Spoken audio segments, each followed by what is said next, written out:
Alas 9 ng umaga nang ako ay lumabas para bumiyahe bilang isang MC taxi. Hindi pa man ako nakakalayo ay pinasukan din naman kaagad ako ng unang booking. Dahil hindi naman kalayuan kaya dali ko na itong pinuntahan. Inalok ko kaagad ng shower cup si sir. Sir, shower cup, sir. At nang makasakay na nga si sir ay agad na kaming umalis. Papunta nga pala itong BGC simula dito sa Parañaque. Dahil maluwag naman yung kalsada kaya mabilis lang din namin itong narating. At nang maibaba ko na nga si sir ay pinasukan din naman agad ako ng pangalawang booking. Sir, okay na tayo, sir. Bye, ma'am. Katrabaho mo. Ay.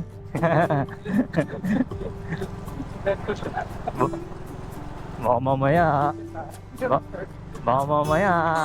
May sumuntok sa akin bigla dyan, sir, oh. May jowa na pala si madam, eh, no?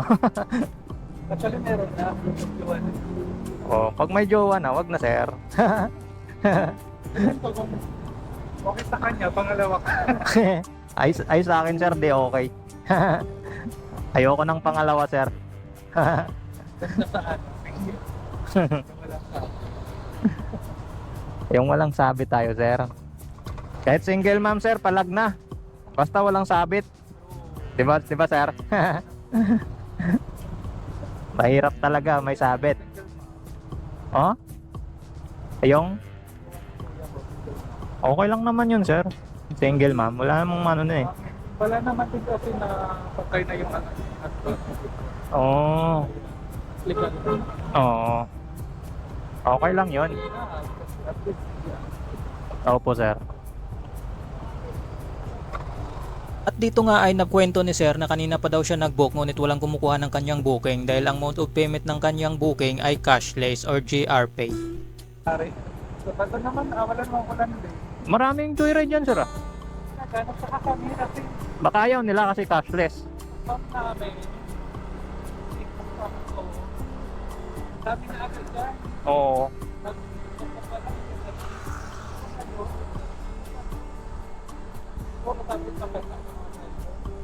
Yung iba, papahinga ako pa. Pangalawang passenger ko pa lang kayo, sir, eh.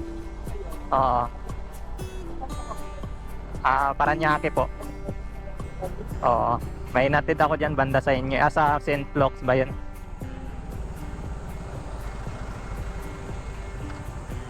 Ba't kaya ayaw na tanggapin? Cashless? Pera naman yun, ah.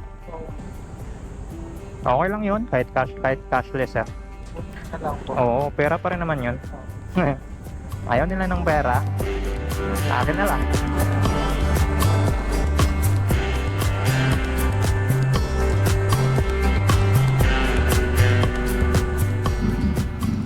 Sa mga oras na to, naibaba ko na pala ang aking pasahero. Inaayos ko nga pala yung aking kapote. Kanina kasi ay umaambon na ang akala ko ay lalakas. Mas mabuti ng handa para at least kung umulan man ay hindi ako mapupuruhan. So ayun guys, andito tayo sa Antipolo ngayon, napadpad. Ang layo. Yes. Iwan ko lang kung may makuha tayong booking. So, tambay lang tayo dito. Abang-abang tayo dito, baka sakali pasukan tayo. Layo pa naman natin, isipin nyo naman Parañaque pa tayo uuwi.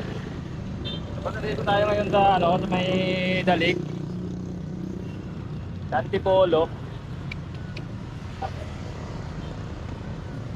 Kung walang booking dito guys, wala tayong makuha. At dahil walang pumapasok na booking, nagpasya na lang ako na kumain. Alright mga boss, kakain muna tayo dito. Kanina pa tumasakit yung sikmura ko. Hindi tayo nag-almusal. Dumiyahe lang tayo nang walang almusal. Grabe, dumi ng kamay.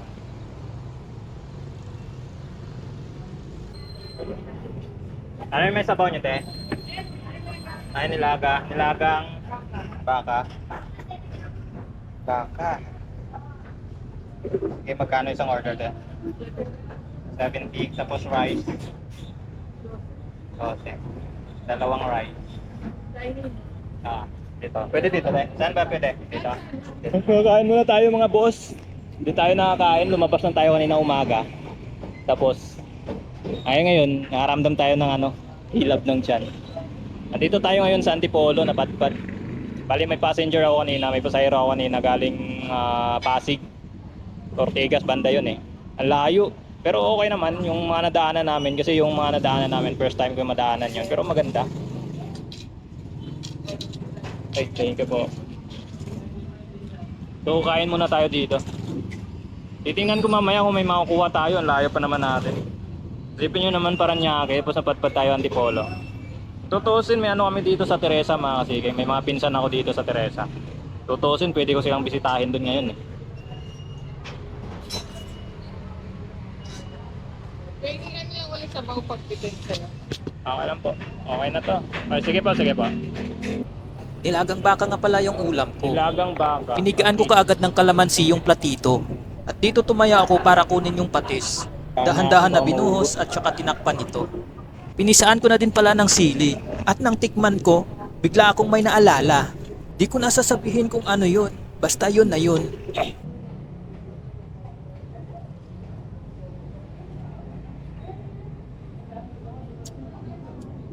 Sarap tol, sarap mga tol. So, nilagang baka tsaka lagyan natin ng patis tsaka kalamansi tsaka may sili. Yung ating breakfast for today.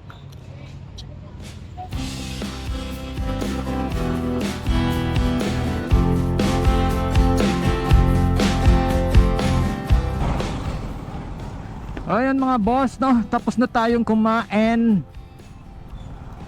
So, ngayon, baba tayo. Gapang tayo dito sa baba. Walang booking dito sa taas, dito sa may Antipolo. Well, sana natin kasi Saturday naman. So, may pumasok sa akin kanina, isa. Boss, wala na. After nun, wala na. Sarap nung kinain ko doon na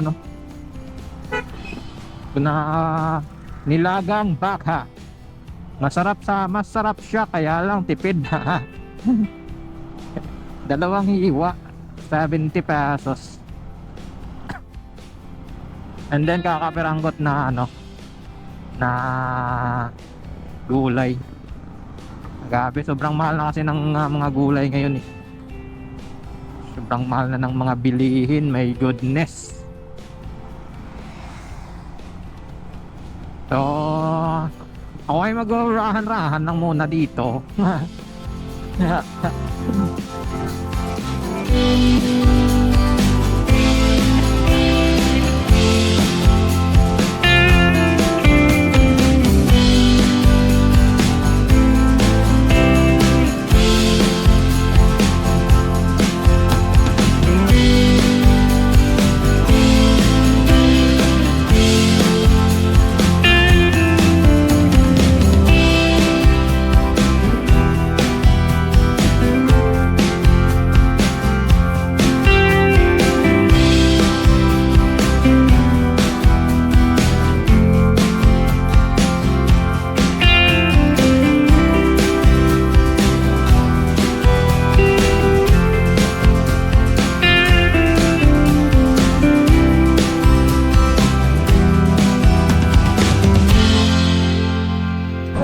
Okay na po.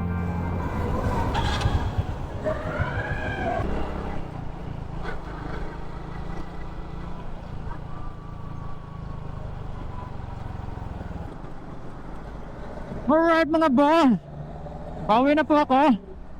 Bale, nagsabay na lang ako ng Lalamove mga siking, no? Nagsabay ako ng booking ni Lalamove kasi ayoko nang kumuha ng passenger. Kung saan saan kasi ako binabato eh. Binabato ba naman ako ng QC eh. Pauwi na tayo eh.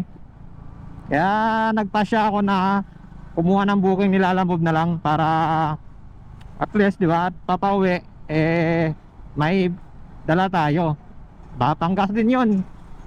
So, eto, may nakuha ko dito sa Pasig, 153 pesos. Yan yung fare niya. Oh, pwede na. Dalawang frozen goods item. goods item. Parang iba yun ah. Nasa frozen to. So magaan lang naman. So ayun, kinuha na natin. Hindi ko na sinabayan kasi baka mamaya masira.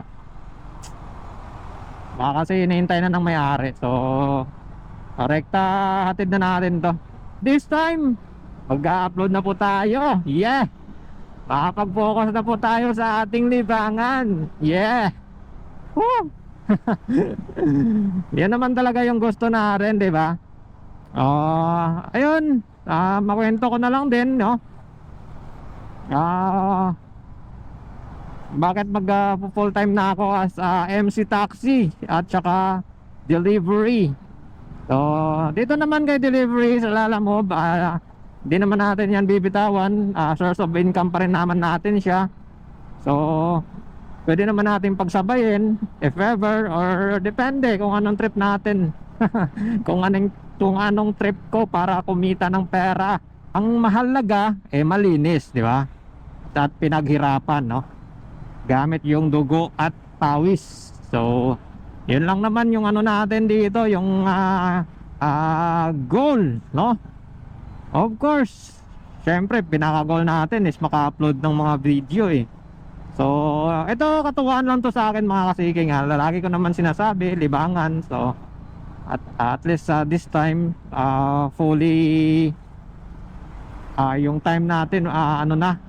Siguro naman wala nang reason para di tayo makapag edit, no? Pagka may time. Sana supportahan nyo ako bilang isang aspiring motovlogger. Nag-resign ulit ako sa aking trabaho, pinapasukan. Sa totoo lang, maganda yung sahod doon mga kasiging. Okay yung sahod doon. Kaso mas pinili pa rin nating mag-resign para gawin yung kung ano talaga yung nagpapasaya. Yan po, yung isa pinaka main reason ko, no, kung bakit ako nag-resign. So siguro masasabi ko lang, hindi siguro para sa akin yung mga office work, mga ganyan. Turn na lang natin into positive yung mga decision natin. So ayun lamang po. Maraming salamat po sa mga nag-subscribe sa channel ko. Thank you sa suporta. At sa hindi pa nakasubscribe, yun, like I said, dislike and subscribe and hit that notification bell button para updated ka pag may bago pa akong upload na video. So ayun lamang po. Maraming salamat. My name is Vin. That's Vin Seeking. Signing out.